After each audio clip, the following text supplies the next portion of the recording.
ஒரு சீடன் வெளியூர் புறப்படுறதுக்கு தயாரா இருந்தான். ரொம்ப தூரம் போக போறான். திரும்பி வர நாளாகும். புறப்படுறதுக்கான ஆயத்த வேலைகள்ல ஈடுபட்டு இருந்தான். அந்த சமயம் பார்த்து இன்னொரு சீடன் அவங்கிட்ட வந்தான். நம்ம குரு உன்னை அழைச்சிட்டு வர சொன்னார், வா அப்படின்னு கூப்பிட்டான். இவன் உடனே புறப்பட்டு போனான். குருநாதரை பார்த்தான். அவர் காலில் விழுந்து வணங்கினான். வணங்கிவிட்டு எழுந்திரிச்சான். அவ்வளவுதான். குரு ஏதாவது உபதேசம் பண்ணுவாருன்னு எதிர்பார்த்தான். ஆனா நடந்தது என்ன தெரியுமா? குரு அவனுக்கு ஓங்கி ஒரு அடி கொடுத்தார். எதிர்பாராம இந்த அடியை வாங்கினதும் அந்த சீடன் அதிர்ந்து போயிட்டான். பக்கத்துல இருந்த மற்ற சீடர்களும் திகைச்சு போய் நின்னுட்டாங்க. அடி வாங்கின சீடனுக்கு மனசுக்குள்ள குழப்பம். நாம என்ன தப்பு பண்ணணும்? புறப்படுற நேரத்துல இப்படி குரு கிட்ட அடி வாங்குற மாதிரி ஆயிட்டுதே அப்படின்னு நினைச்சு மனசுக்குள்ள ரொம்ப வேதனைப்பட்டான். கொஞ்சம் துணிச்சலை வரவழைச்சுக்கிட்டு குருநாதர்கிட்டயே கேட்டுட்டான், சுவாமி, நான் என்ன தப்பு பண்ணினேன்? என்ன இப்படி அடிச்சுட்டீங்களே? ஒரு வார்த்தை கூட உங்களை எதிர்த்து நான் பேசினது இல்லையே.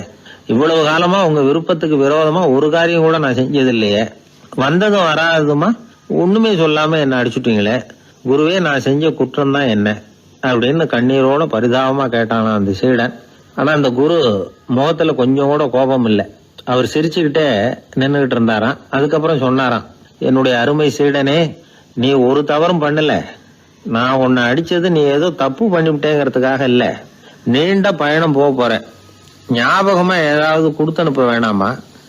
நீ ஞானம் பெற்ற பிறகுதான் திரும்பி வரப்போறேங்கிறது எனக்கு தெரியும். அதுக்கு பிறகு உன்னை வந்து அடிக்க முடியுமா? அதனால இப்ப கிடைச்சிருக்கிற இந்த வாய்ப்பை பயன்படுத்திக்கிட்டேன்.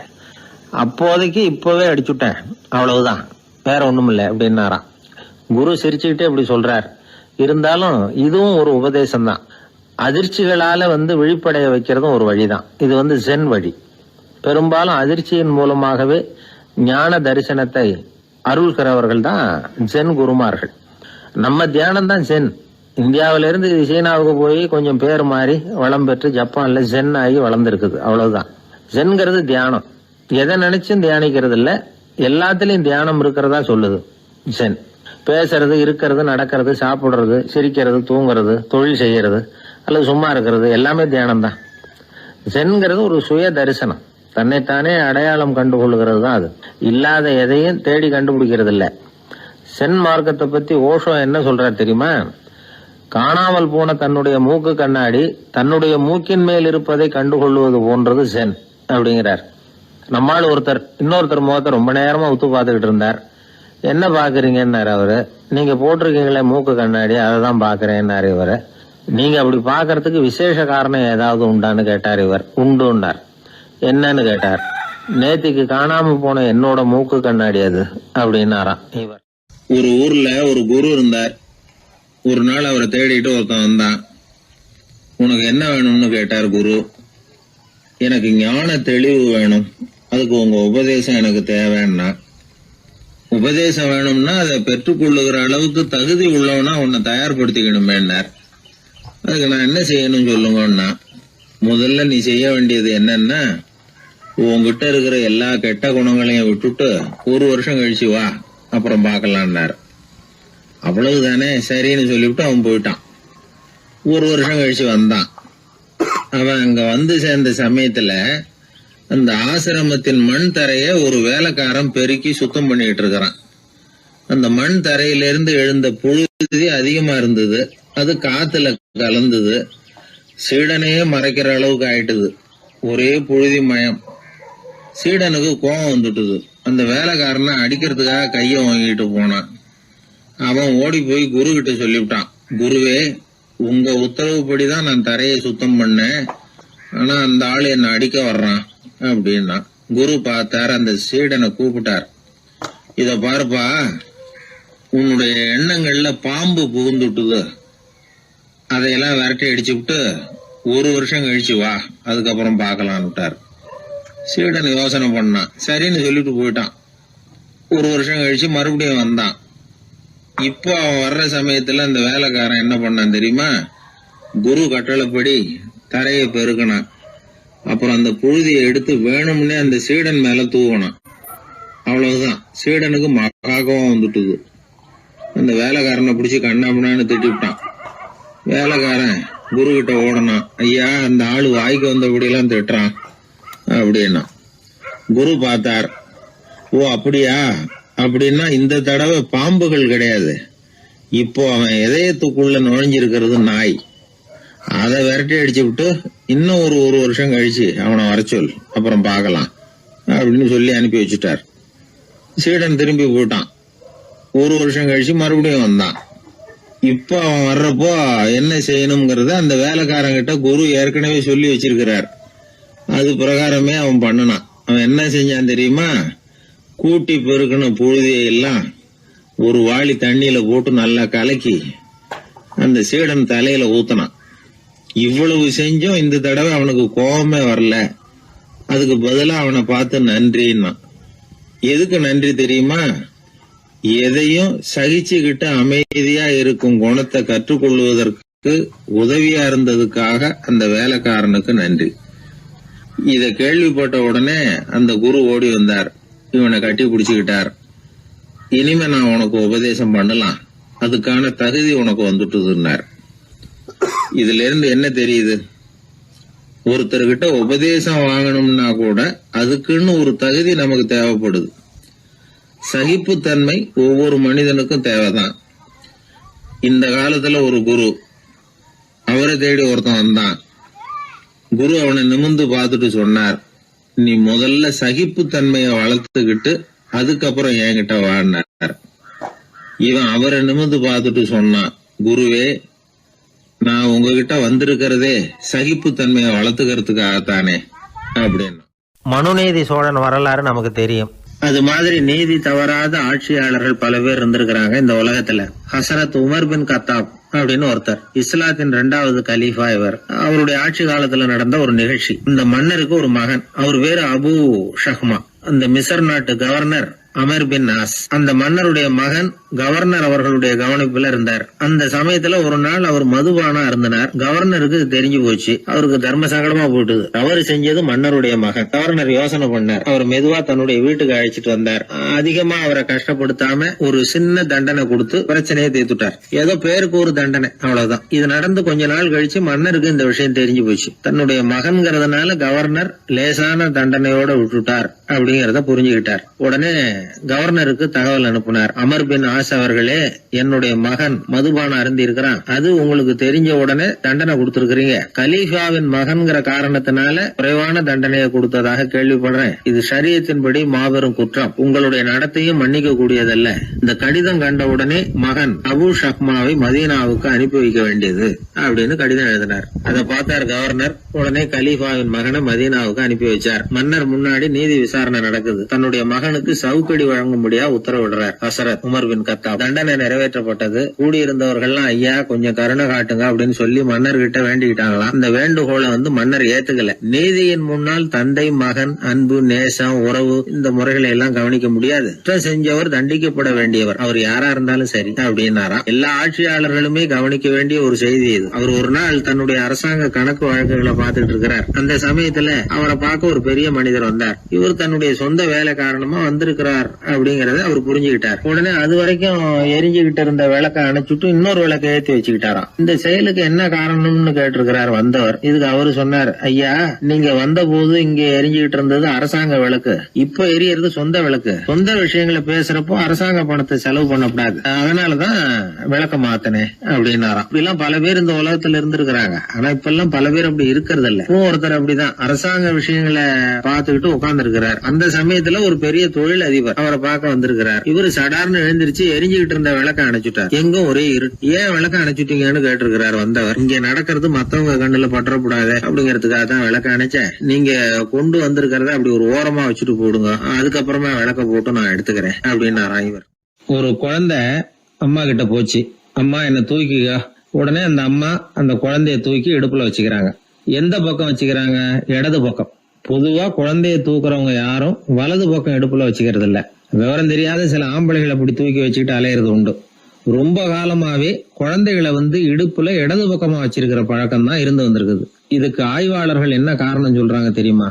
அப்படி இருந்தாதான் குழந்தை சொல்றத குழந்தை நினைக்கிறத தாயினால நல்லா உணர முடியுதாம். இடது பகுதி ஆட்சி பண்றது குறிப்பா காதின் தலைமையாக இருக்கிறது வலது பக்கம் தான். அதனால தாய் குழந்தைக்கு பதில் சொல்லவோ அது என்ன கேக்குதுங்கிறத சீக்கிரமா புரிஞ்சுக்கிட்டு நடந்துக்கவோ அதுதான் சௌரியம் அப்படின்னு ஆய்வாளர்கள் இதுக்கு காரணம் சொல்றாங்க. இதனால என்ன ஆகுதான், தாய்க்கும் குழந்தைக்கும் நெருக்கம் அதிகமாகுதான், குழந்தைக்கும் பாதுகாப்பு அதிகமா. அது மட்டும் இல்ல, ஒரு தாய் தன்னுடைய குழந்தைய இடுப்புல சுமக்கிறதுனால அவள் நினைக்கிறத அவளோட இதய துடிப்ப குழந்தை உணர்தான். 9 மாதத்துக்கு அதிகமா இருந்த இடம் இல்லையா, அதனால அவளை பத்தி நல்லா அறிந்து கொள்ளுகிற வாய்ப்பும் குழந்தைக்கு கிடைக்குது. நம்ம முன்னோர்கள் ரொம்ப காலத்துக்கு முன்னாடியே வலது கையை பார்க்க ஆரம்பிச்சிட்டாங்களாம். அவங்க பயன்படுத்திய கல் ஆயுதங்கள்லாம் வலது பக்கமா தான் தீட்டப்பட்டிருக்குது. அதுல இருந்து நமக்கு என்ன தெரியுதுன்னா, வலது கையை தான் உபயோகப்படுத்தி இருக்கிறாங்கிறது தெரியுது. இப்படி எல்லாம் இருந்தா கூட இன்னைக்கு நம்மள 10ல் ஒருத்தருக்கு ஒரு பழக்கம் உண்டு, அது இடது கை பழக்கம். ஆனாலும் 2 கைகளும் ஒற்றுமையா இருக்கிறதுக்கு தான் ரொம்பவும் முயற்சி பண்ணுதான். இப்போ வலது கை பழக்கம் உள்ளவங்க பேசுறதுக்கு எழுதுறதுக்கு செயல்படுத்துற தலைமையகம் தலையின் பின்புறம் பிடரியில் இருக்குது. இடது கை பழக்கம் உள்ளவங்களுக்கு மூளையில 2 பக்கங்கள்லயும் தலைமையகம் இருக்குது. இது விஞ்ஞானிகள் சொல்றது. எத்தனையோ மேதைகள் இடது கை பழக்கம் உள்ளவங்களா இருந்திருக்கிறாங்க. அமெரிக்க மேதை பெஞ்சமின் பிராங்கிலின், இத்தாலிய ஓவியர் லியோனார்டோ டாவின்சி, இப்படி நிறைய பேர் இருந்திருக்கிறாங்க, இப்பவும் இருக்கிறாங்க. காலங்காலமா இயல்பாவே இடது கை பழக்கம் இருந்து வந்திருக்குது. அப்படி இருக்கிறப்போ வலது கை எப்போ இடது கைய வென்றது, ஜெயிச்சது அப்படிங்கிற விவரம் இன்னமும் யாருக்குமே புரியல, ஆய்வாளர்களுக்கும் புரியல. அவங்களும் யோசிச்சுக்கிட்டு இருக்கிறாங்க. உலகம் இடது பக்கமா தான் சுத்துது. வானத்துல இருக்கிற வெள்ளி வீதி, அப்புறம் அணுவுல இருக்கிற துணுக்குகள், உடம்புல இருக்கிற அமினோ அமிலம், இப்படி எல்லாமே இடதுபுறமா தான் இயங்கிட்டு இருக்குது. இவ்வளவு செய்திகள் இடது கைக்கு ஆதரவா இருக்கிறப்போ அது எப்படி வலது கை கிட்ட ஏமாந்தது அப்படிங்கிற ரகசியம் இன்னமும் யாருக்கும் தெரியலையா. இது சம்பந்தமா ஆராய்ச்சி பண்றவங்களுக்கு இது இன்னமும் ஒரு பிரச்சனையா தான் இருக்குதான். இப்படி இடது கை ஒதுங்கிட்டதுனால இப்பெல்லாம் வலது கைக்கு தான் மரியாதை அதிகமா போச்சு. ஒரு ஆசாமி இடது கையில கட்டு போட்டுட்டு வந்தானா, கையில என்னப்பா கட்டுன்னு விசாரிச்சிருக்கிறாரு ஒருத்தர். ஒரு இயந்திரத்தை பிரிச்சு ரிப்பேர் பார்த்துக்கிட்டு இருந்தேன், மறுபடியும் அதை ஓட விட்டு பாக்குறப்போ இடது கை விரல் மாட்டிக்கிட்டது, அதுதான் கட்டு அப்படின்னு இருக்கான். நல்ல வேளை வலது கை மாட்டியிருந்தா உன்னால சாப்பிட கூட கஷ்டமா போயிருக்குமே என்னார் அவர்.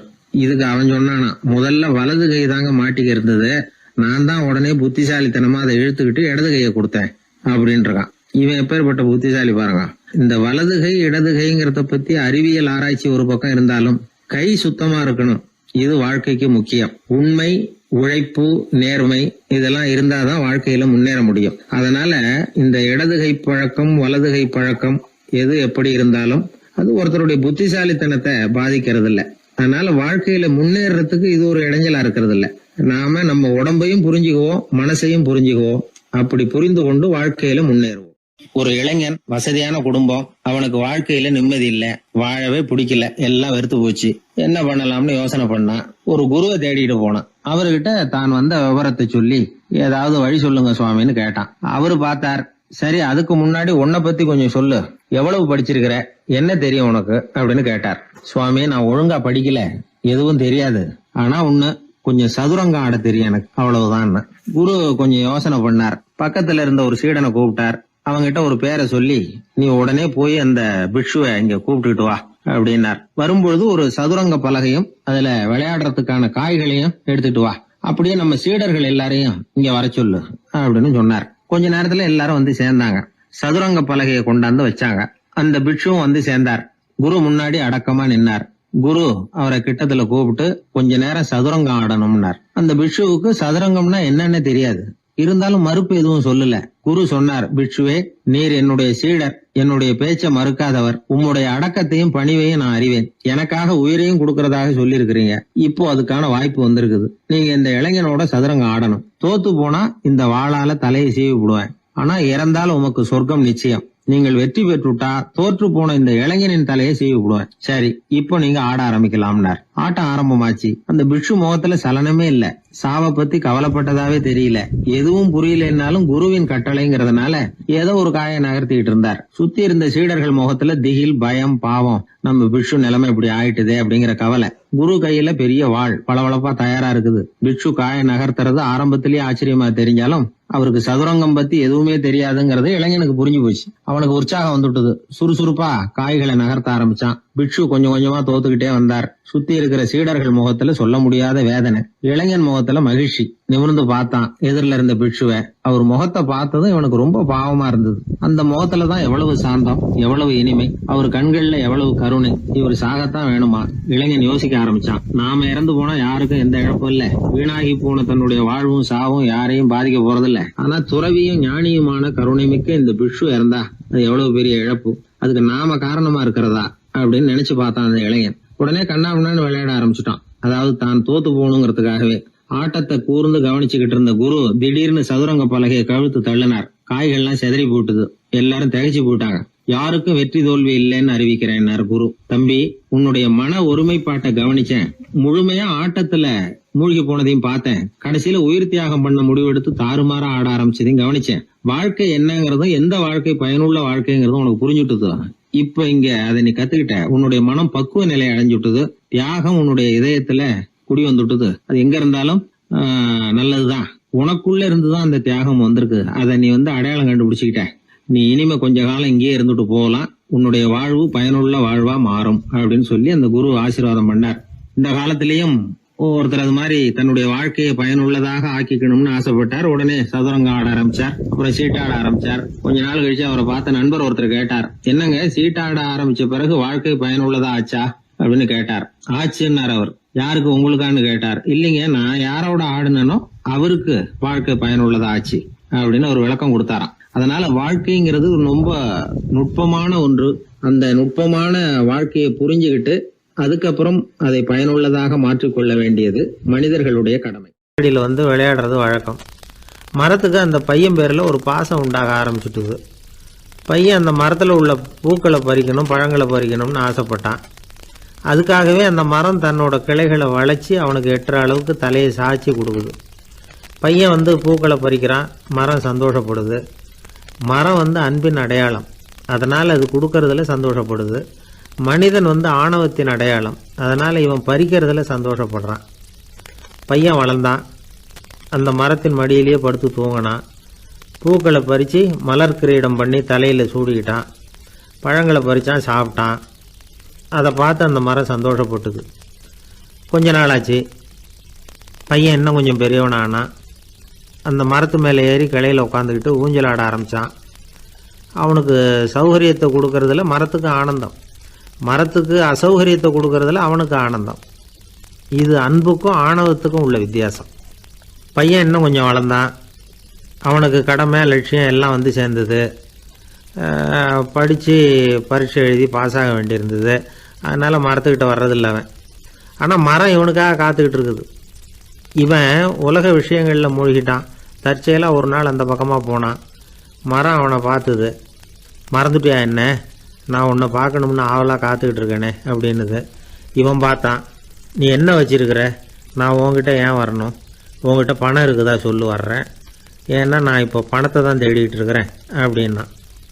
உனக்கு பணம் தானே வேணும், என்னுடைய பழங்களை பறிச்சிக்கோ, அதையெல்லாம் விற்பனை பண்ணு, பணம் கிடைக்கும் அப்படின்னு அந்த மரம். உடனே அவன் மரத்தில் ஏறினான். பழங்களை பறித்தான். பழுக்காத காய்களையும் சேர்த்து பறித்தான். தன்னோட கிளை கொம்புகள் உடைஞ்சா கூட அதுக்காக அந்த மரம் கவலைப்படலை, சந்தோஷப்பட்டுது. இவன் பழங்களை பொறுக்கிட்டு அந்த மரத்துக்கு ஒரு நன்றி கூட சொல்லாமல் அவன் பாட்டுக்கு போட்டான். அதுக்கப்புறம் அந்த பக்கமே திரும்பலை. பணம் சம்பாதிக்கிறதுலேயே குறியாக இருந்தான். மரத்துக்கு மறுபடியும் வருத்தம், அவன் வரலையேன்னு. பல வருஷம் கழித்து அவன் வந்தான். வா மகனே, என்னை கட்டி பிடிச்சிக்கொண்டுது அந்த மரம். நான் என்ன இன்னமும் சின்ன பிள்ளையா உன்னை கட்டி பிடிச்சிக்கிறதுக்கு அப்படின்னா அவன். நான் இப்போ ஒரு வீடு கட்ட போகிறேன், அதுக்கு உன்னால் உதவ முடியுமா அப்படின்னா. என்னுடைய கிளைகளை வெட்டிக்கோ அப்படின்னுது மரம். கொஞ்ச நேரத்தில் மரத்தை அப்படியே மொட்டை அடிச்சுட்டான். மறுபடியும் கொஞ்ச காலம் கழிச்சு அந்த மனுஷன் வயசாகி ரொம்ப கிழவனாக போட்டான் அவன். அதுக்கப்புறம் வந்தான். நான் தூர தேசங்களுக்கு போய் பணம் சம்பாதிக்கணும்னு ஆசைப்படுறேன். நான் பிரயாணம் பண்ணுறதுக்கு ஒரு படகு தேவை, அதுக்கு நீ உதவி செய்ய முடியுமான்னா. அது ஒன்றும் பெரிய பிரச்சனை இல்லை, என்னுடைய அடிமரத்தை வெட்டிக்கோன்னுது அந்த மரம். அவன் வெட்டினான், படகு செஞ்சான், போயிட்டான். இனிமேல் திரும்பி வருவானோ மாட்டானோ அது தெரியாது. ஆனால் இந்த அடிமரம் அவனுக்காக காத்துக்கிட்டு இருக்கும். ஏன்னா இது அன்பின் அடையாளம், அவன் ஆணவத்தின் அடையாளம். அன்பு கொடுக்கறதுக்கு தான் ஆசைப்படும், ஆணவம் வாங்கிறதுக்கு தான் ஆசைப்படும். இப்படி ஒரு கதையை ஒரு பெரியவர் சொல்லியிருக்கிறார். அதை நாம் சிந்திச்சு பார்க்கணும். எல்லாமே நாற்காலிக்கு ஆசைப்படாதவர்கள் அப்படின்னு சொல்லிட முடியாது. ஏன்னா நிறைய பேர் நாற்காலிக்கு ஆசைப்படுறவங்கள நாம் பார்க்குறோம். உட்கார்றதுக்கு ஒரு நாற்காலி கிடச்சிடாதா, அதோட ஒரு கால் உடஞ்சி முக்காலியாக இருந்தாலும் பரவாயில்ல, ஒரு மாதிரியாக அனுசரித்து உட்காந்துக்கலாம் அப்படின்னு அலையிறவங்க எத்தனை பேர்? இந்த காலத்தில் மட்டும்தான் அப்படின்னு இல்லை, அந்த காலத்துலேயும் இதே மாதிரி ஆசைகள் சபலங்கள் இருந்திருக்கும் போல இருக்குது. பரமசிவன் வசிஷ்டருக்கு ஒரு விசேஷமான ஆசனத்தை கொடுத்துருந்தாராம். சரி, அப்படி என்ன அதில் விசேஷம்னா, வசிஷ்டர் ஒரு குறிப்பிட்ட இடத்துக்கு போகணும்னு நினச்சி புறப்படுறாருன்னு வச்சுக்கோங்க. அவருக்கு முன்னாடியே இந்த ஆசனம் புறப்பட்டுரும். போய் ஒரு வசதியான இடமா பார்த்து இருந்துக்கும். வசிஷ்டர் போவார். அங்கே போனதும் எங்கே உட்காரலாம்ங்கிற இட பிரச்சனையெல்லாம் அவருக்கு ஏற்படுறதில்ல. அதுதான் இவருடைய இருக்கை அங்கே முன்னாடியே போய் காத்துக்கிட்டு இருக்குதே. நேராக போவார், அதில் உட்காந்துக்குவார். மற்ற முனிவர்கள்லாம் இதை பார்த்தாங்க. அவங்களுக்கு பொறாமையாக இருந்துதான். எல்லோரும் ஒரு இடத்துல கூடி இதை பற்றி பேசியிருக்கிறாங்க. என்ன இது, நாமளும் அவரை மாதிரி தானே இருக்கிறோம், இருந்தாலும் நமக்கும் அது மாதிரி ஒரு ஆசனம் கிடைக்கலையே அப்படின்னு யோசனை பண்ணியிருக்காங்க. சரி, நேராக பரமசிவன்கிட்டே போவோம், இதை பற்றி கேட்போம் அப்படின்னு நினச்சிக்கிட்டு போனாங்களாம். பரமசிவனை பார்த்துருக்குறாங்க. ஐயா, நாங்களும் முனிவர்கள் தானே, வசிஷ்டர் பண்ணுறது மாதிரி நாங்களும் உங்களை குறித்து கடும் தவம் பண்ணிக்கிட்டு தானே இருக்கிறோம். அப்படி இருக்கும் பொழுது அவருக்கு மட்டும் ஏன் இந்த விசேஷ சலுகை அப்படின்னு கேட்டிருக்காங்க. அதுக்கு பரமசிவன் சொன்னாராம், முனிவர்களே, உங்கள் கேள்விக்கு நான் பதில் சொல்கிறேன், ஆனால் அதுக்கு முன்னாடி நீங்கள் ஒரு காரியம் பண்ணணும்னாராம். என்ன செய்யணும்னு சொல்லுங்கன்றிருக்காங்க. நீங்கள் ஒவ்வொருத்தரும் தனித்தனியாக போய் உங்களை விட உயர்ந்த ஒருத்தரை தேடி கண்டுபிடிச்சி அவருக்கு அதிதி பூஜை பண்ணி அவரை ஒரு மண்டலத்துக்குள்ளே என்கிட்ட அழைச்சிட்டு வந்துருங்க அப்படின்னாராம். சரின்னு எல்லாரும் புறப்பட்டுருக்காங்க. அவங்க போனதுக்கப்புறம் நந்தி தேவனை அழைச்சி வசிஷ்டரை கூப்பிட்டுக்கிட்டு வர சொன்னாராம். அவர் வந்தார், வணங்கினார். வசிஷ்டரே, இன்னையிலேருந்து ஒரு மண்டலத்துக்குள்ளே உங்களை விட தாழ்ந்தவர் ஒருத்தரை தேடி கண்டுபிடிச்சி அவருக்கு அதிதி பூஜை பண்ணி அவரை என்கிட்ட கூப்பிட்டுட்டு வாங்கன்னு விட்டார். சரின்னு இவரும் புறப்பட்டு போயிட்டார். கொஞ்ச நாள் ஆச்சு. முனிவர்கள்லாம் திரும்பி வந்தாங்க. பரமசிவன் முன்னாடி நின்னாங்க. ஐயா, எவ்வளவோ தேடி பார்த்துட்டோம், எங்களை விட உயர்ந்தவர்கள் யாருமே கிடைக்கல அப்படின்னாங்களாம். வசிஷ்டரும் சேர்ந்தார். ஐயா, எவ்வளவோ தேடி பார்த்தேன், என்னை விட தாழ்ந்தவர் யாருமே கிடைக்கல அப்படின்னாராம். அவரே தொடர்ந்து சொன்னார், என்னுடைய மனைவி எனக்கு அடங்கினவ தானே, அவளுக்காவது அதிதி பூஜை பண்ணி அழைச்சிட்டு வந்துடலாமான்னு யோசித்து பார்த்தேன். என்னோட மனசு அதுக்கும் இடம் கொடுக்கல. ஏன்னா அவளோட விரதத்துக்கு முன்னாடி நாம் ஏமாத்திரம் அப்படின்னு யோசித்து பார்த்தேன். அதனால் அந்த எண்ணத்தையும் கைவிட்டுட்டேன் அப்படின்னு ரொம்ப வருத்தத்தோடு சொன்னாராம். இதை கேட்ட உடனே மற்ற முனிவர்களுக்கு வெக்கமாக போச்சு. இந்த உலகத்தில் நம்மளை விட மேலானவங்க யாருமே இல்லைன்னு நாம் நினச்சோம். வசிஷ்டரோ தன்னை விட தாழ்வானவங்க யாருமே இல்லைன்னு நினைக்கிறார். பரமசிவன் ஏன் அந்த ஆசனத்தை அவருக்கு மட்டும் கொடுத்தார் அப்படிங்கிற கேள்விக்கான பதில் அவங்களுக்கு கிடச்சிட்டு தான். இந்த காலத்தில் நாம் எப்படி நினைக்கிறோம்னா, எல்லாரும் நம்மளை விட மட்டமானவங்கன்னு நினைக்கிறோம். அதனால் நாம் மட்டும் நாற்காலியில் உட்காந்தா போதும் அப்படின்னு நினைக்கிறோம்.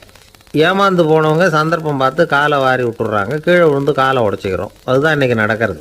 ஒரு அம்மா தன்னோட வீட்டுக்காரரை ஒரு மனோதத்துவ டாக்டர்கிட்ட அழைச்சிட்டு போனாங்களாம். என்ன ப்ராப்ளம்னு கேட்டிருக்கார் டாக்டர்.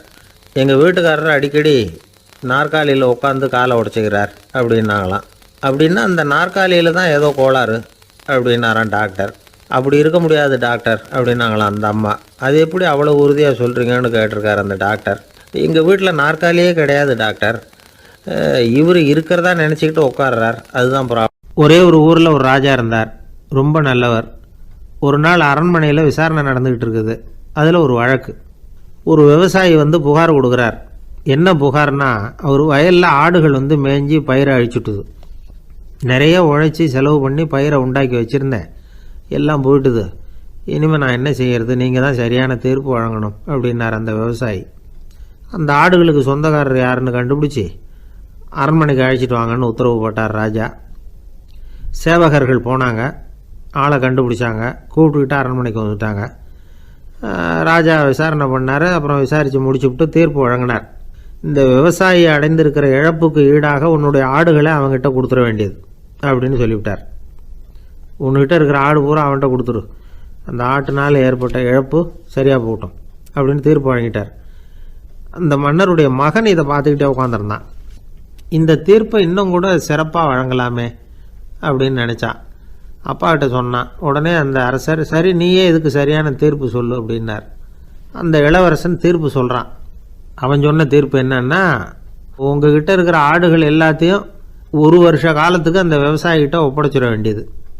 அந்த 1 வருஷத்துக்குள்ள அந்த ஆடுகள் போடுற குட்டிகள், பால், எரு எல்லாம் விவசாயி எடுத்துக்க வேண்டியது. 1 வருஷத்துக்கு அப்புறம் உங்களுடைய ஆடுகளை நீங்களே திருப்பி வாங்கிக்க வேண்டியது. இதுதான் இளவரசன் சொன்ன தீர்ப்பு. இது சரியான தீர்ப்பு தான். இனிமேல் என்னுடைய அரச பொறுப்புகளை இளவரசர் வசம் ஒப்படைக்கிறேன் அப்படின்னு சொல்லி ஒப்படைச்சுட்டாராம். அதாவது தாவூத் நபி, சுலைமான் நபி இவர்களுடைய சரித்திரத்தில் இந்த சம்பவம் காணப்படுறதாக ஒரு நண்பர் சொன்னார். ஒரு தண்டனையை பெறுகிறவன் அதுக்கு பிறகு சமூகத்தில் நல்ல விதமாக வாழறதுக்கு வாய்ப்பு இருக்கிறது மாதிரி அமையணும் தீர்ப்பு. அதுக்கு இது ஒரு உதாரணம். சில தீர்ப்புகள் எப்படி அமைஞ்சு விடுதுன்னா, ஒரு தண்டனையை அனுபவித்து முடித்தவன் அதுக்கப்புறம் அவன் இந்த சமூகத்தில் நல்லவனாக வாழறதுக்கு நினச்சா கூட அதுக்கு தகுதி இல்லாதவன் அப்படிங்கிற அளவுக்கு சூழ்நிலை அமைஞ்சிருது. இது சிந்திக்க வேண்டிய ஒரு செய்தி. இன்னொரு ஊரில் ஒரு ராஜா இருந்தார். அவர் ஒரு நாள் ஒரு போட்டி வச்சார். என்ன போட்டின்னா, அரண்மனை வாசலில் ஒரு பெரிய நீச்சல் குளம், அதில் நிறைய விஷப்பாம்புகள். எந்த இளைஞன் துணிச்சலாக அதில் நீச்சல் குளத்தில் குதித்து நீந்தி கரையேறி வர்றானோ அவனுக்கு 100 ஏக்கர் நிலம் பரிசாக வழங்கப்படும். அது வேணாம்னா 1000 ஆடுகள் பரிசாக வழங்கப்படும். அதுவும் வேணான்னா என்னுடைய மகளை கல்யாணம் பண்ணிக்கலாம். இதுதான் மன்னருடைய அறிவிப்பு. பரிசுலாம் நல்லா தான் இருக்குது. இருந்தாலும் பாம்புகள் உள்ள குளம்ங்கிறது நல்லா இல்லையே. அதனால் யாரும் அதில் குதித்து நீஞ்சறதுக்கு முன் வரல. இருந்தாலும் திடீர்னு ஒரு இளைஞன் அந்த நீச்சல் குளத்தில் குதித்தான். நீந்தினா ஒரு வழியாக கரையேறி வந்துட்டான். மன்னருக்கு ரொம்ப மகிழ்ச்சி. நீ தான் தைரியமான இளைஞன், வா இப்படின்னு கூப்பிட்டார். கிட்ட வந்தான். அந்த இளைஞன் தண்ணீர் சொட்ட சொட்ட வந்து நிற்கிறான். சரி, உனக்கு 100 ஏக்கர் நிலம் வேணுமான்னு கேட்குறார். வேண்டாங்கிறான். சரி, அப்படின்னா 1000 ஆடுகள் வேணுமான்னு கேட்குறார். அதுவும் வேணாங்கிறான். ஓ, அப்படின்னா என் பொண்ணை கல்யாணம் பண்ணிக்கிறியா அப்படின்னு கேட்குறாரு. அதுவும் வேணாங்கிறான். ராஜாவுக்கு ஒன்றும் புரியல. அப்படின்னா உனக்கு என்ன தான் வேணும் அப்படிங்கிறார். என்னை பிடிச்சி இந்த குளத்தில் தள்ளி விட்டவன் யாருங்கிறது எனக்கு தெரியணும் அப்படின்னா. 1944 வருஷத்துல ஒரு நாள் மொரார்ஜி தேசாய் எரவாடா சிறையில் இருந்தார். காவல்துறை உயர் அதிகாரி ஒருத்தர் வர்றார். மொரார்ஜி தேசாய சிறை அதிகாரி அலுவலகத்துக்கு அழைச்சிட்டு போறார். சிறை அதிகாரி ஒரு தகவலை சொல்றார். உங்க நண்பர் மங்கள்தாஸ் பக்வாசா அப்படிங்கிறவர் நாசிக் சிறையில அடைக்கப்பட்டிருந்தார். அவருக்கு உடல் நலம் ரொம்ப பாதிக்கப்பட்டதுனால அவரை சிறையிலிருந்து பம்பாயில உள்ள ஹரிகிருஷ்ணன் தாஸ் மருத்துவமனைக்கு கொண்டுகிட்டு போயிருக்கிறாங்க. அவரு உங்களை பார்க்கணும்னு ரொம்ப ஆவலோட இருக்கிறார். அதனால நீங்க பரோல்ல போய் பாத்துட்டு வாங்களே அப்படின்னார். நிபந்தனையோட போய் பாத்துட்டு வரலாம்னார். தியாக செம்மல்கள் பரோல்ல செல்றது இல்ல அப்படிங்கிற உறுதியோட தான் சிறைச்சாலைக்கு வருவாங்க. இப்படி இருக்கிறப்போ மொரார்ஜி மட்டும் பரோல்ல போயிட்டு வர்றதுக்கு எப்படி சம்மதிப்பார்? உயிர் நண்பரின் உயிர் சொல்லாடுது அப்படிங்கறத கேட்டதும் உடனே போய் பார்க்கணும்னு ஆவல் தான். இருந்தாலும் வரன்முறையை மீறி போய் பாக்குறதுன்னா அது தேச பக்தியையே அவமானப்படுத்துறது மாதிரி ஆகும் அப்படிங்கறத அவர் உணர்ந்தார். அதனால நான் பரோல்ல போகிறதுக்கு நான் தயாரா இல்லை அப்படின்னு சொல்லிவிட்டாராம்.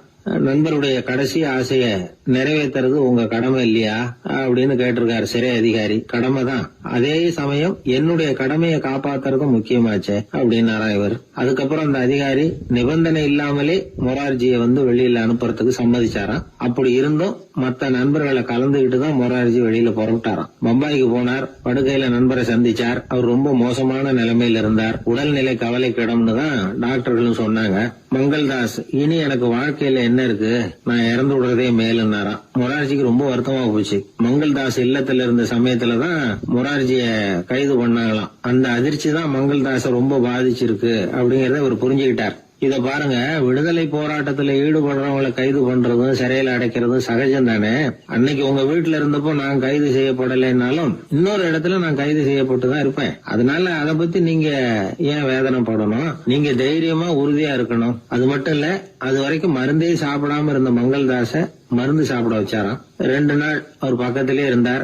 அதுக்கப்புறம் பெரிய டாக்டரை பார்த்து மங்கள்தாஸ் உடல் நல சம்பந்தமா விசாரிச்சார். இப்ப பரவாயில்ல, தேறி இருக்கிறார். எப்படி இருந்தாலும் இன்னும் ஒரு 6 மாசம் தான் அவர் உயிரோட இருப்பார் அப்படின்னு சொல்லிவிட்டாரு டாக்டர். ஆனா அதுக்கப்புறம் நடந்தது என்ன தெரியுமா? மங்கள்தாஸ் அதுக்கப்புறம் 25 வருஷம் சௌக்கியமா இருந்தாராம். இவர் 6 மாசம் தான் இருப்பாருன்னு சொன்ன அந்த டாக்டர் 6 மாசத்துல ஒரு எதிர்பாராத விபத்துல சிக்கி இறந்து போனாராம். 6 மாசம்னு டாக்டர் போட்ட கணக்கு சரிதான், ஆனா இடம் தான் மாறி போச்சு. ஒரு திருடன் ஒரு வீட்டுல போய் திருடணும்னு திட்டம் போட்டான். இருட்டுனதும் போய் திருடணும். ஆனா ராத்திரி ஆனா வாசல் கதவை சாத்தி உள்பக்கம் தாழ்பால் போட்டுருவாங்களே, என்ன பண்றது, எப்படி வீட்டுக்குள்ள போறது? இவன் யோசனை பண்ண ஒரு முடிவுக்கு வந்தான்.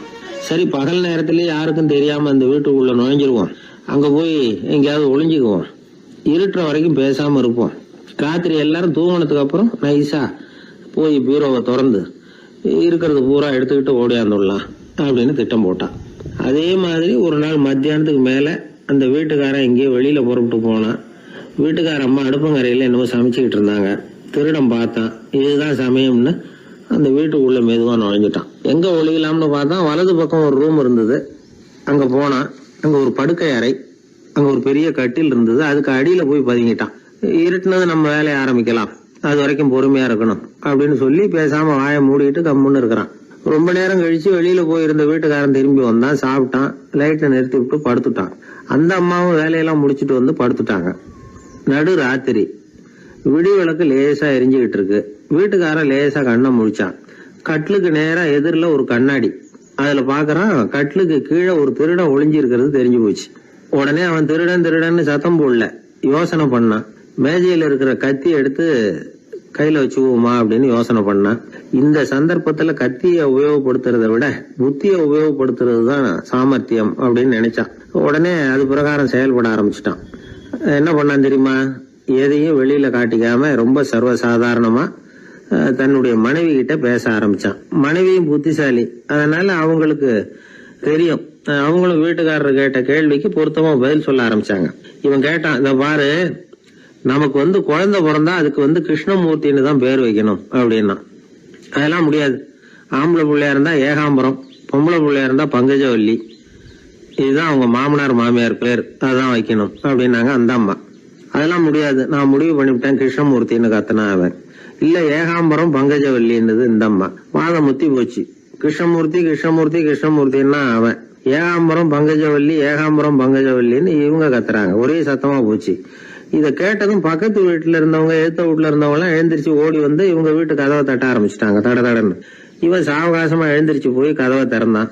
என்னங்க, இந்த ராத்திரி வேலையில எங்களை எல்லாம் ஏன் கூப்பிட்டீங்க, யாருக்கு என்னாச்சு அப்படின்னு கேட்டாங்க. கேட்டது யாருன்னா பக்கத்து வீட்டு கிருஷ்ணமூர்த்தி, எழுத்த வீட்டு ஏகாம்பரம் பங்கஜவல்லி எல்லாரும். அடடே, உங்களை கூப்பிடலீங்க, குழந்தைக்கு பேர் வைக்கிறது சம்பந்தமா எங்களுக்குள்ள சண்டை வந்துட்டுது, அதுதான் விஷயம். வேணும்னா இதை கட்டிலுக்கு அடியில ஒளிஞ்சிட்டு இருக்கிறானே ஒருத்தன், அவனை கூட கேட்டு பாருங்க, அவன் தான் இதுக்கு சாட்சி அப்படிங்கிறான் அந்த ஆளு. உடனே எல்லாரும் விஷயத்த புரிஞ்சுக்கிட்டு திருடனை பிடிச்சி போலீஸ்ல ஒப்படைச்சிட்டாங்களாம். நெருக்கடியான நேரங்கள்ல பதறாம புத்திசாலித்தனமா செயல்படணுங்கிறத தெரிஞ்சுக்கிறதுக்காக இந்த கதை. புத்திசாலித்தனமா செயல்படுற ஒரு குடும்ப தலைவி இருக்காங்க. அவங்க என்ன செய்வாங்க தெரியுமா? எல்லாரும் ராத்திரியானா வீட்டை உள்பக்கமா போட்டு விட்டு தானே படுப்பாங்க. ஆனா அந்த அம்மா என்ன பண்ணுவாங்கன்னா, வீட்டை வெளிப்பக்கமா ஒரு பூட்டு போட்டு பூட்டி விடுவாங்க. எழுத்த வீட்டுக்காரங்க கிட்ட சொல்லி தினமும் இப்படி பூட்டி விட சொல்றது பழக்கம். ஏங்க அப்படி செய்யறீங்க, திருடன் சுலபமா உள்ளே வந்துடக்கூடாதுங்கிறதுக்காகவா அப்படின்னு கேட்டாங்க. இல்லைங்க, சுலபமா வெளியில போயிடக்கூடாதுங்கிறதுக்காக அப்படின்னாங்க. என்னங்க சொல்றீங்க அப்படின்னு கேட்டாங்க. ஆமாங்க, இவருக்கு அந்த பழக்கம் உண்டு அப்படின்னு தன்னுடைய வீட்டுக்காரரை காட்டினாங்க. பக்கத்து வீடுகள் பத்திரமா இருக்கணுங்கிறதுக்காக தன்னுடைய வீட்டை பூட்டி வைக்கிறது ஒரு பெரிய விஷயம் தானே. ஒரு வயதான குரு சாய்வு நாற்காலியில உட்கார்ந்திருந்தார். ஒரு ஆள் அவரை தேடிட்டு வந்தான். வந்து அவர் முன்னாடி நின்னான். ஐயா, நான் உங்களுக்கு சீடனா ஆயிடலாம்னு நினைக்கிறேன் அப்படின்னா. அந்த குரு நிமிந்து பார்த்தார். இத பாருப்பா, அது அவ்வளவு சுலபமான வேலை இல்லை. அப்படியா சொல்றீங்க அப்படின்னா. ஆமா, நீ ஒரு சீடனா ஆகணும்னா உன்னுடைய அகங்காரத்தை எல்லாம் விட்டுடணும், தியானத்துல முழுமையா ஈடுபடணும், இது மாதிரி இன்னும் பல காரியங்களை ஒழுங்கா செய்யணும், ஒரு ஈடுபாட்டோட செய்யணும். அது மட்டும் இல்ல, இதெல்லாம் தொடர்ந்து நீண்ட நாட்களுக்கு செய்ய வேண்டி இருக்கும். அப்படி உன்னால முடியுமா அப்படின்னார். வந்தவன் யோசிக்க ஆரம்பிச்சான். சீடனாகிறதுலேயே இவ்வளவு சிரமம் இருக்குங்கிறது அவனுக்கு தெரியாது. யோசிச்சுக்கிட்டே அந்த குருவை பார்த்தான். அவர் சாய்வு நாற்காலியில இருந்த நிலைமைய பார்த்தான். சரிங்க சுவாமி, சீடனாகிறது இவ்வளவு கஷ்டம்னா அது வேணாம், அதுக்கு பதிலா உங்களை மாதிரி ஒரு குருவா ஆயிடுறேனே அப்படின்னா. குரு சிரிச்சார். நீ சொல்றது சரிதான், குருவாகிறது சுலபமான வேலைதான் அப்படின்னார். இதை கேட்டதும் அந்த ஆளுக்கு ஏகப்பட்ட சந்தோஷம். கஷ்டப்படாம குருவாயிடலாம் போல இருக்குதே அப்படின்னு கணக்கு போட்டான். பிறகு அந்த குரு சொன்னார், நீ குருவாயிட்டா பல சீடர்களுக்கு தலைவனா ஆகணும், அவங்கள வழி நடத்தி செல்லணும். அது கஷ்டமாச்சே. ஏன்னா பல பேர் கோவப்படுறவங்களா இருப்பாங்க, சில சமயம் சண்டை கூட போட்டுக்குவாங்க, சொல்றத கேட்க மாட்டாங்க, பணிவு இருக்காது, இப்படிப்பட்டவங்களை எல்லாம் சமாளிக்கிறதுங்கிறது ரொம்ப ஆபத்தான விஷயமாச்சேன்னார். என்ன சுவாமி, இப்ப கொஞ்ச நேரத்துக்கு முன்னாடி தானே சொன்னீங்க குருவா ஆகிறது சுலபம்னு அப்படின்னா. ஆமா, அது சரிதான். இப்ப என்னையே பாரு, நான் எவ்வளவு ஓய்வா இருக்கிறேன். ஆனா ஒருத்தன் பல சீடர்களை வழி நடத்தி செல்லணும், அல்லது ஒரு சீடன் ஆயிடணும். இப்படி ரெண்டுல ஒண்ணு ஆனாதான் நல்லது அப்படின்னாரு அவர். அவன் இப்ப ரொம்ப குழம்பி போயிட்டான். ஏன்னா மாத்தி மாத்தி ஒவ்வொரு விதமா சொல்றாருன்னு. சுவாமி, நீங்க சொல்றத பார்த்தா ரெண்டுமே கஷ்டமான காரியமா தான் தோணுது. என்ன முடிவு எடுக்கிறதுன்னு எனக்கு புரியல. அதனால உங்களுடைய அபிப்பிராயம் என்ன, அதை சொல்லுங்க அப்படின்னு கேட்டான். இப்ப அந்த குரு சொன்னார், நீ பல சீடர்களின் தொல்லைகளுக்கு ஆளாகிறத விட நீயே முதல்ல சீடனாகி தொல்லைப்படுறதுதான் சரியா இருக்கும். ஏன்னா அப்ப நீ உன்னுடைய பிரச்சனையை மட்டும்தான் கவனிக்க வேண்டியிருக்கும். குரு ஆயிட்டீன்னா பல பேருடைய பிரச்சனையில தலையிட வேண்டியிருக்கும் அப்படின்னார். ஒரு உண்மையான குருவுக்கும் சீடனுக்கும் உள்ள உறவுங்கிறது ரொம்ப பயன் கருதாத ஒரு அன்பு கலப்பு. ரெண்டு இயற்கையான முழுமை நெருங்கி ஒன்றோட ஒன்று கலக்கிறது. நீங்க கேள்வி கேட்டா எப்படி அது முழுமை இருக்க முடியும்? அதுல முழுமைங்கிறது ஒரு அமைதியான நிலை. இந்த காலத்து குரு சீடர்கள்லாம் வேற மாதிரி. ஒரு குரு தன் சீடன் கிட்ட சொன்னார், இந்த பாருப்பா, நீ இந்த உலகத்துல எதுக்கும் பிரயோஜனப்பட மாட்ட, பன்றி மேய்க்கிறது கூட லாய்க்கில்லை அப்படின்னார். அப்படின்னா ஒண்ணு செய்யறேன் அப்படின்னு நானா சீடன். என்ன பண்ணுவேன்னு கேட்டிருக்காரு குரு. உங்களை மாதிரியே ஒரு குருவாயிடுறேனே அப்படின்னு நானா அந்த சீடன். பத்திரிகையில வர்ற செய்திகளை கூட நகைச்சுவையா சொல்றது உண்டு. அதாவது அதை நேரடியா சொன்னா வானொலியில அனுமதிக்க மாட்டாங்க சில விஷயங்களை. அது சின்னாருக்கு கௌரவ குறைச்சல். அதை வேடிக்கை கலந்து நகைச்சுவோடு சொல்லும் பொழுது அதை அனுமதிச்சிருவாங்க. அப்ப அந்த விசாரணை கமிஷன் அது இது நிறைய நடந்துகிட்டு இருந்தது. டெல்லியில இருந்து அமலாக்க பிரிவு அதிகாரிகள்லாம் வராங்க போறாங்கன்னு பத்திரிகையில அமர்க்கலப்பட்ட இடம். அந்த நேரம் நான் ஒரு ரேடியோவில் ஒரு செய்தியை தயார் பண்றோம். அப்ப என்ன பண்ணேன்னா, இது மாதிரி அந்த பத்திரிகை செய்தியை வச்சுக்கிட்டே ஒரு செய்தி சொன்னோம், இன்னொரு தகவல் சொல்லி. என்னன்னா, ஒருத்தன் தமிழ்நாட்டுல ஒரு ஆள், அவன் திடீர்னு கோடீஸ்வரன் ஆயிட்டான். நேற்று வரைக்கும் சாதாரணமா இருந்தாள், இன்னைக்கு கோடீஸ்வரன் ஆயிட்டான். டெல்லியில இருந்து 2 அதிகாரிகள் வராங்க, எப்படி அவன் பணம் சேர்த்தான்னு கண்டுபிடிக்கிறதுக்கு. அவனை கூப்பிட்டு 2 அதிகாரிகளும் எப்படிடா பணம் சேர்த்த? நான் ஒன்னும் தப்பான வழியில பணம் சேர்க்கல சார், நான் பந்தயம் கட்டியே பணக்காரன் ஆயிட்டேன். பந்தயம் கட்டி எப்படிடா பணக்காரன் ஆக முடியும் அப்படின்னா, நீங்க நம்புங்க சார், நான் பந்தயம் கட்டி தான் பணக்காரன், தப்பான வழியில சேரல சார். பந்தயம் கட்டி எப்படிடா கோடீஸ்வரன் அப்படின்னா, நாங்க நம்ப முடியாதுன்னு இருக்கான் விசாரிக்க வந்தவன். அப்படின்னா உங்ககிட்டே ஒரு பந்தயம் கட்டட்டோமான் இருக்கான் விசாரிக்க வந்தவன்ட்டிய. என்னடா பந்தயம் அப்படின்னா, ஒண்ணுமில்ல சார், இது என் கண்ணு, இது என் பல்லு, என் கண்ணை என் பல்லாலேயே கடிக்கிறேன், எவ்வளவு பந்தயம். விசாரிக்க வந்தவன் 100 ரூபாய் எடுத்து வச்சான், இதை ப்ரூவ் பண்றான்னு. அப்படியே கண்ணை எடுத்துட்டான். அது பளிங்கு கண்ணு, ஏற்கனவே ஒரு கண்ணு பளிங்கு கண்ணு வச்சுனா எடுத்து கடிச்சு விட்டான். இது விசாரிக்க வந்தாலும் 100 ரூபாய் விட்டுட்டு நிக்கிறான். எப்படி பணம் சேர்த்தான்னு வந்தவன். உடனே இன்னொருத்தன், இவன்ட்ட என்னடா பேச்சு கொடுக்காரா, நம்ம பணம் தான் அங்க போயிட்டு இருக்கு, உனக்கு விசாரிக்க தெரியல, போடா நான் விசாரிக்கிறேன்னு அடுத்தவன் வந்தான்.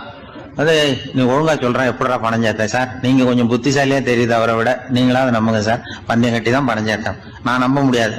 அப்படின்னா உங்ககிட்ட இன்னொரு பந்தயம் கட்டட்டுமா அப்படின்றான். வேண்டாம், அவனை ஏமாத்தி விட்டேன் அதனால வேண்டான்றான். இல்ல சார், அவரு ஏமாந்தது பொய் கண்ணு, பளிங்கு கண்ணுன்னு தெரியாது, ஏமாந்துட்டார். இப்போ உங்ககிட்ட பந்தயம் கட்டது நெஜம் கண்ணு, இந்த பக்கம் பளிங்கு கண்ணு கிடையாது, நெஜம் கண்ணு, இதை பல்லால கடிக்கிறேன் அப்படின்னா அவன் ஒரு 100 ரூபாய் எடுத்து வச்சான். இவன் அப்படியே பல் செட்டை கட்டினான் தனியா, அப்படியே கட்டி கடிச்சு விட்டான். அதையும் விட்டுட்டான். இவன் உடனே 2 பேரும், இவன்கிட்ட பேச பேச நம்ம பணம் தான் அவன்கிட்ட போயிட்டு இருக்கு, இவன் எப்படி பணம் சேர்த்தான்னு கண்டுபிடிக்கிறதுக்கு டெல்லியில இருந்து வந்திருக்கோம், இவன் மேற்கொண்டு பேசாத, பேச பேச பந்தயம் கட்டுவான். திரும்பி போறதுக்கு ரயிலுக்கு டிக்கெட் சரியா இருக்கா பாடுறான்றான். அவன் கரெக்டா எண்ணி பார்த்து கரெக்டா இருக்கப்பா, மேற்கொண்டு பேசாத, அவன்கிட்ட நம்ம போயிடுவோம், போய் நம்ம அதிகாரிகிட்ட சொல்லிடுவோம்னு சொல்லி போயிட்டு வரேன் சார் அப்படின்னு சொல்லிட்டு மரியாதை போயிட்டாங்க. போய் டெல்லியில பெரிய அதிகாரிகிட்ட போய், சார் அவன்கிட்ட விசாரிச்சு பார்த்தோம் சார், தமிழ்நாட்டுல பந்தயம் கட்டி தான் பணம் சேர்த்தேன்னு சாதிக்கிறான், எங்ககிட்ட ஒரு 200 ரூபாய் வாங்கிட்டான் சார் அப்படின்னு அவருக்கு கோவம் வந்துட்டுது. இந்தியாவுக்கே தலைமை அதிகாரி, இதுக்காகவாடா நீங்க இருக்கீங்க, எத்தனை பேர் இருக்கீங்க உங்களை மாதிரி ஜூனியர் ஆபீசர்ஸ் நம்ம ஆபீஸ்ல இந்தியா பூரா விசாரிக்கிறதுக்கு அப்படின்னா 30 பேர் இருக்கோம் சார். 30 பேருக்கு அனுபவம் பத்தாது, நான் இந்தியாவுக்கே தலைமை அதிகாரி, அனுபவம் ஜாஸ்தி, உங்களுக்கு ட்ரைனிங் கொடுக்கணும் எப்படி ஒருத்தரை விசாரிக்கிறதுன்னு. 30 பேரும் ஒரு ரூம்ல உட்காருங்க, ஒரு ஆள் போய் அந்த ஆளை தமிழ்நாட்டுல இருந்து நீங்க கூப்பிட்டுட்டு வா, வர்ற வரைக்கும் அவன்கிட்ட பேசாதீங்க, பந்தயம் கட்டுவான், மெதுவா கொண்டு வந்து நிறுத்து அப்படின்னா ஒரு ஆள் ஸ்பெஷலா கூப்பிட்டு போட்டான். இது மாதிரி மேடையில நிறுத்திவிட்டு ஒரு தலைமை அதிகாரி 30 ஜூனியர் அதிகாரிகள் அவங்களுக்கு பயிற்சி கொடுக்குறார். இவனை பார்த்து, ஒழுங்கா சொல்லு, எப்படி பணம் சேர்த்த, நான் இந்தியாவுக்கே தலைமை அதிகாரி, என்கிட்ட உண்மையை ஒத்துக்கிட்டீங்கன்னா உன்னை அப்ரூவர் ஆக்கிடுவேன் அல்லது தண்டனையை குறைப்பேன், அந்த அதிகாரம்லாம் என்கிட்ட உண்டு, ஒழுங்கா சொல்லு அப்படிங்கிறார். சார், நீங்க இந்தியாவுக்கே தலைமை அதிகாரி, அனுபவம் ஜாஸ்தி, நீங்களாவது நம்புங்க சார், நான் பந்தயம் கட்டி தான் பணம் சேர்த்தேங்கிறான். இங்கேயே இப்படி சாதிக்கிறேன், உன்னை நம்ப முடியாதுரா அப்படின்னா உங்ககிட்ட ஒரு பந்தயம் கட்டட்டுமா நானா அவர்கிட்ட போய் வானண்டா என் ஆளை ஏமாத்தி விட்டேன் அப்படின்னா, இல்ல சார் அவங்க ஏமாந்தது என் உடம்ப பத்தின ரகசியம். என் கண்ணு பளிங்கு கண்ணுன்னு தெரியாது, நான் பல் செட்டு கட்டியிருந்தது தெரியாது, ஏமாந்துட்டாங்க. இப்ப நான் உங்ககிட்ட கட்டுற பந்தயம் உங்க உடம்ப பத்தின ரகசியம். என் உடம்புல என்னடா ரகசியம்? முதுகுல, உங்க முதுகுல ஒரு ரூபா அகலத்துக்கு கருப்பா ஒரு மச்சம் இருக்கு, உண்டா இல்லையானா? இல்லேன்னு தெரியும் அவருக்கு. இல்லடா நேத்து வரைக்கும் இல்ல சார், இப்ப இருக்குது மச்சம் அப்படின்னு உடனே 100 ரூபாய் எடுத்து வச்சார் அவர் தலைமை அதிகாரி. ஒரு 100 ரூபாய் வச்சு சட்டையை கட்டி காட்டுறாரு, மச்சம் இல்ல. இவன் தோத்துட்டான் இங்கிருந்து போனவன்.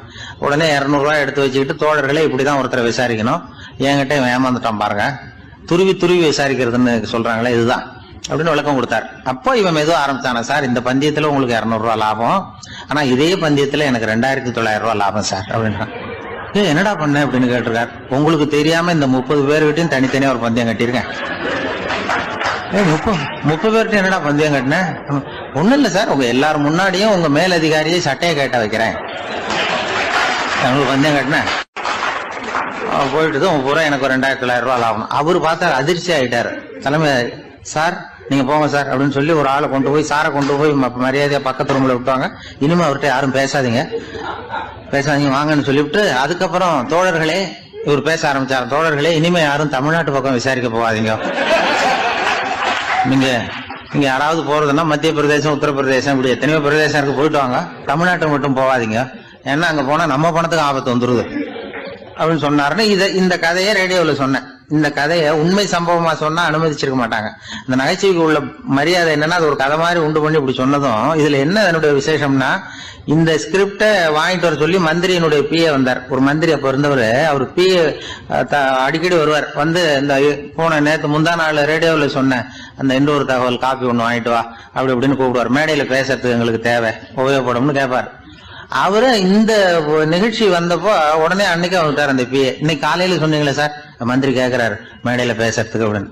நான் அப்பதான் ஆச்சரியப்பட்டேன். பாருங்க, இந்த நகைச்சுவைக்கு உள்ள மரியாதை. அவரே கேட்கிறார், சொல்லப்பட்டதே அவரை பத்தி தாங்கிறது தெரியாம அவரே எப்படி சொல்ல. அதுதான் சிரிப்புக்குள்ள மரியாதைங்கிறது. அது யாரை பத்தி சொல்றோமோ அவருக்கு தெரியாம கூட சொல்லலாம் அதை. அப்படி இது உண்மையில நடந்த சம்பவம். அந்த அமைச்சர் இப்ப இல்ல, உயிரோட எல்லாம் இருந்து வாங்கிட்டு இருந்தார். கிராமத்துல ஒருத்தன் தன்னுடைய நகங்களை வெட்டிக்கிட்டு இருந்தான். வெட்டி முடிச்சதும் ஒரு வயசானவர் அவனை பார்த்து, அதெல்லாம் அடுத்தவன் கண்ணில் படுறது மாதிரி போட்டுறாதப்பா, ஆபத்துன்னார். என்ன ஆபத்துன்னு கேட்டான் இவன். எவனாவது பில்லி சூனியம் வைக்கிறவன் எடுத்துட்டு போயிட போறான் அப்படின்னாரு அவர். வேண்டாத ஒருத்தனுக்கு ஏதாவது கெடுதல் பண்ணணும்னா உடனே மந்திரவாதியை தேடி போறது உண்டு. மந்திரவாதி என்ன பண்ணுவாருன்னா, யாருக்கு சூன்யம் வைக்கணுமோ அவனோட காலடி மண்ணு, முடி, நகம் இதையெல்லாம் அவனுக்கு தெரியாம எடுத்துட்டு வா அப்படிம்பார். இது மட்டும் இல்ல, அழுக்கு துணி, வேறு மனித உருவம் மாதிரி செய்யப்பட்ட பொம்மை, இதெல்லாம் கூட மந்திரவாதிகள் பயன்படுத்துறது உண்டு. இதெல்லாம் ஏமாத்து வேலை. மனிதனுடைய முடி, நகம் இதெல்லாம் வெட்ட வெட்ட வளருது இல்லையா, அதனால அதுக்குள்ள உயிர் இருக்கிறதாக ஆதி மனிதர்கள் நம்பி இருப்பாங்க. அதனால மனுஷங்கிட்ட இருந்து அதெல்லாம் பிரிக்கப்பட்ட பிறகும் கூட அதுகளுக்கும் அந்த மனுஷனுக்கும் தொடர்பு இருக்கிறதாக அவங்க நம்பினாங்க. அந்த நம்பிக்கை தொடர்ந்து அதோட விளைவாதான் இன்னைக்கு மந்திரவாதிகள் நகத்தையும் முடியையும் எடுக்கிறாங்க. அந்த நகத்துக்கும் முடிக்கும் ஒரு பாதிப்பு உண்டாக்குனா அது சம்பந்தப்பட்டவனுக்கு போய் சேரும் அப்படிங்கறது அவங்க நினைப்பு. அவ்வளவுதான் விஷயம். இது மாதிரி நம்பிக்கைகள் தான் இன்னைக்கு நகம், முடி இதையெல்லாம் மற்றவங்க கண்ணில் படும்படி போடக்கூடாது அப்படிங்கிற வழக்கத்தை உண்டாக்கி விட்டுது. ஒருத்தர் பேரு என்னன்னு கேட்டு தெரிஞ்சுட்டு போய் அந்த பேரை வச்சு அவனோட ராசி பலனை கணிச்சு அவனுக்கு ஏற்பட இருக்கிற கெட்ட நேரத்துல அவனுக்கு சூன்யம் வச்சா அது உடனே பலிக்கும் அப்படின்னு ஒரு நம்பிக்கை. அது மட்டும் இல்ல, சூன்ய தகட்டுல பேரை எழுதி புதைக்கிறதும் உண்டு. இதனாலதான் பெண்கள் கணவன் பேரை சொல்லாத பழக்கம் ஏற்பட்டுதான். அதாவது பேரை கேட்டுக்கிட்டு போய் ஏதாவது கெடுதல் பண்ணிவிட்டா என்ன பண்றது அப்படிங்கிற பயம். அப்படி ஆரம்பிச்ச பழக்கம்தான் இன்னைக்கு ஏதோ மரியாதைக்காக கணவன் பேரை பிறர் முன்னிலையில சொல்றது இல்லை அப்படிங்கறது மாதிரி ஆயிட்டுது. மந்திரவாதிகள் நம்ம ஊர்ல மட்டும்தான் இருக்கிறாங்கன்னு நினைக்காதீங்க, உலகம் பூரா உண்டு. பிசி தீவில் வாழக்கூடிய மக்கள் என்ன செய்வாங்களாம் தெரியுமா? இது மாதிரி மாந்திரீகம், செய்வன, பில்லி, சூனியம் இதெல்லாம் தங்களை பாதிக்காம இருக்கிறதுக்காக வீட்டை சுத்தி அகழி வெட்டி அதுல தண்ணீரை நிரப்பி வச்சிருவாங்களாம். ஆஸ்திரேலியாவில் இருக்கக்கூடிய பழங்குடி மக்கள் கிட்ட ஒரு பழக்கம், ஏதாவது பழங்கள் சாப்பிட்டா அதோட விதைய தண்ணீர்லயோ அல்லது ஆத்துலயோ போட்டுருவாங்களாம். வெளியில போட்டுட்டா அதை எடுத்து செய்வனைக்கு பயன்படுத்திடுவாங்க அப்படிங்கிற பயம். இது மாதிரி உலகம் பூராவும் செய்வினையின் மூலம் அடுத்தவங்களுக்கு பாதிப்பை உண்டு பண்ண முடியும் அப்படிங்கிற நம்பிக்கை இருக்கத்தான் செய்யுது.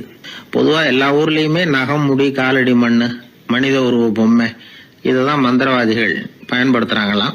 இந்த பில்லி, சூனியம், செய்வினை இதுல இருக்கிற உண்மை என்ன தெரியுமா? நகமோ முடியோ எதையும் செய்யறது இல்ல. சம்பந்தப்பட்டவனுக்கு ஏற்படுற பயம் இருக்கு பாருங்க, அதுதான் பாதிக்கும். இது மனநிலையை பொறுத்த விஷயம். வேற விஞ்ஞான ரீதியான பாதிப்பு இதுல எதுவும் கிடையாது. நம்ம ஊர்ல ஏற்பட்ட பகுத்தறிவு சிந்தனைகள், மூட நம்பிக்கைகளை எவ்வளவோ குறைச்சிருக்குது. இருந்தாலும் ஏமாந்து போறவங்க இன்னமும் இருந்துகிட்டு தான் இருக்கிறாங்க. இந்த காலத்துல சின்ன குழந்தைகளை கூட ஏமாத்துறது கஷ்டம். ஒரு குழந்தை கேட்டுதான், ஏன்பா பிரார்த்தனை பண்ணுனா நமக்கு எல்லாம் கிடைக்குமா அப்படின்னு தான்.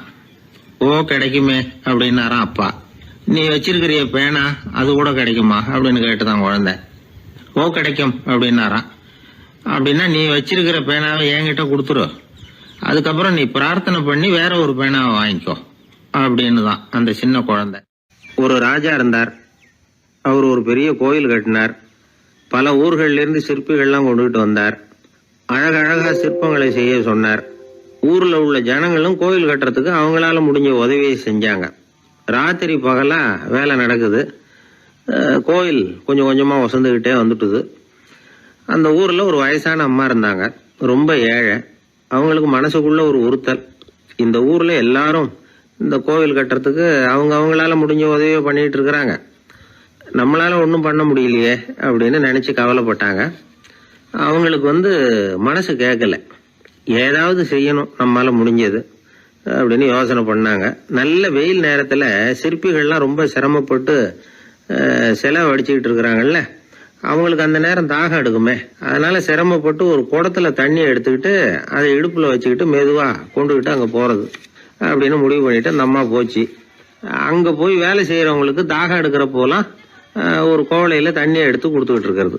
இப்படியே பண்ண ஆரம்பிச்சுட்டு அந்த அம்மா. ஏதோ அந்த அம்மாவால முடிஞ்ச ஒரு சின்ன உதவி இது. இப்படி கொஞ்சம் கொஞ்சமா வேலை நடந்தது. கோபுரம் வசந்தது, எல்லா வேலையும் முடிஞ்சது.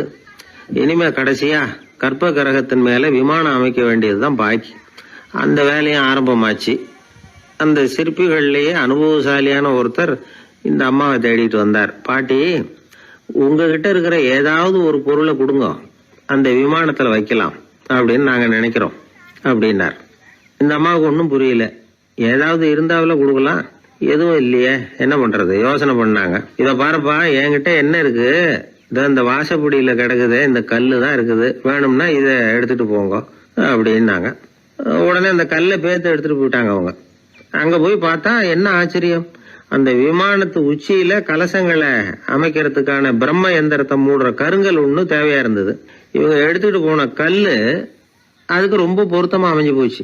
ஏதோ அதுக்காகவே அளவெடுத்து செஞ்சது மாதிரி அமைஞ்சுட்டுது. அந்த கல்லையே அங்க அப்படியே பதிச்சுட்டாங்க. ஒரு வழியா கோவிலை கட்டி முடிச்சாங்க. அடுத்தது கும்பாபிஷேகம். அதுவும் ரொம்ப சிறப்பா கோலாகலமா நடந்து முடிஞ்சது.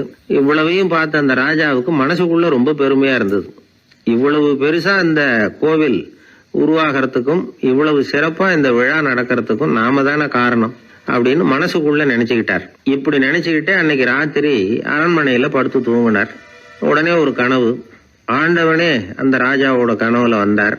ராஜா ஆண்டவனை வணங்கினார். இறைவா, உங்களுக்காக நான் கட்டி இருக்கிற கோவில் எப்படி இருக்குது, நல்லா இருக்குதா அப்படின்னு கேட்டார் ராஜா. அதுக்கு இறைவன் சொன்ன பதில் என்ன தெரியுமா? நீ கட்டின கோவில்ல அந்த கிழவியோட நிழல்ல நான் சுகமா இருக்கிறேன் அப்படின்னாராம். இப்படி சொல்லிவிட்டு கடவுள் மறைஞ்சுட்டார். கனவு கலைஞ்சது. ராஜா விசாரிச்சார், யார் அந்த கிழவி அப்படின்னு. எல்லாரும் விவரத்தை சொன்னாங்க. அப்பதான் ராஜா நினைச்சு பார்த்தார், இந்த கோவிலை நானே கட்டினதாக ரொம்ப பெருமைப்பட்டுக்கிட்டேன். ஆனா அந்த வயசான அம்மா வீட்டு வாசல்ல கிடந்த கல்லு அது இறைவனுக்கு சுகமான நிழல் கொடுக்கறதாக சொல்றாரு அப்படிங்கறத எண்ணி பார்த்தார். நான்கிற எண்ணம் நழுவி போயிட்டுதான். கோபுரம் எவ்வளவு பெருசுங்கிறது முக்கியம் இல்ல, குணம் எவ்வளவு பெருசுங்கிறது தான் முக்கியம். அந்த வயசான அம்மா நம்ம நாட்டுல வாழறது தான் நமக்கு உண்மையான பெருமை அப்படின்னு நினைச்சாராம் ராஜா. இந்த காலத்திலயும் ஒரு ஊர்ல ஒரு கோவில் கட்டினாங்க. எல்லா ஜனங்களும் அவங்களால முடிஞ்சதை செஞ்சாங்க. நம்மால ஒருத்தன் அந்த திருப்பணி குழு தலைவரை போய் பார்த்தான். நான் ஏதாவது ஒத்துழைக்கணுமா ஐயா அப்படின்னு ரொம்ப பணிவா கேட்டான். திருப்பணி குழு தலைவர் சொன்னார், இத பாருப்பா, இந்த கோவில் கட்டி முடிக்கிற வரைக்கும் உன்னுடைய ஒத்துழைப்பு எதுவும் தேவையில்லை. கட்டி முடிச்சு கும்பாபிஷேகம் ஆனதுக்கு அப்புறம் தான் உன்னுடைய ஒத்துழைப்பு ரொம்ப அவசியம் அப்படின்னார். அதுக்கப்புறம் நான் என்ன செய்யணும் சொல்லுங்கன்னா, இவன் இந்த சாமி சிலையை நீ திருடிட்டு போகாம இருக்கணும் அவ்வளவுதான் அப்படின்னாராம் அவர். என்னுடைய நண்பர் ஒருத்தர், அவர் விரல்ல நகமே இருக்காது. என்ன காரணம்னு நினைக்கிறீங்க? எல்லாத்தையும் அவரே கடிச்சு துப்பிடுவார். அப்படி ஒரு பழக்கம். சின்ன குழந்தைகள் நகம் கடிக்குது, விரல் சூப்புது. இதுக்கு என்ன காரணம் தெரியுமா? குழந்தைகள் மனசுல ஏற்படக்கூடிய ஒருவித பாதுகாப்பின்மை, இன்செக்யூரிட்டி, அல்லது தான் சரியா கவனிக்கப்படல அப்படிங்கிற எண்ணத்தோட வெளிப்பாடு தான் அது அப்படிங்கிறாங்க டாக்டர்கள். சில இடங்கள்ல 2வது குழந்தை பிறந்த உடனே பெரியவர்கள் கவனம் முதல் குழந்தைகிட்ட இருந்து கொஞ்சம் விலகி 2வது குழந்தைகிட்ட போயிடும். அந்த சமயத்துல முதல் குழந்தைக்கு இந்த பழக்கம் ஏற்படுறதுக்கு வாய்ப்பு உண்டாம். சில குடும்பங்கள்ல கணவன் மனைவி 2 பேருமே வேலைக்கு போறவங்களா இருப்பாங்க. குழந்தை ரொம்ப நேரத்துக்கு பெத்தவங்களை பிரிஞ்சு இருக்க வேண்டிய சூழ்நிலை இருக்கும். குழந்தை ஒரு பாதுகாப்பின்மையை உணர ஆரம்பிக்கும். இந்த பழக்கம் வந்துடும். அதனால ஒரு குழந்தைக்கு தான் ஒதுக்கப்படுறோம் அப்படிங்கிற நினைப்பு வராம பாத்துக்கணும். வளர்ந்த குழந்தைகளும் நகம் கடிக்கும். வயசானவங்க கிட்டையும் இந்த பழக்கம் இருக்கும். இது ஒரு மனச்சிதைவின் வெளிப்பாடு அப்படிங்கிறாங்க மனநல நிபுணர்கள். அம்மா அப்பா திட்டினாலும் சரி, அல்லது ஆசிரியர் திட்டினாலும் சரி, இந்த பழக்கம் வந்துடும்.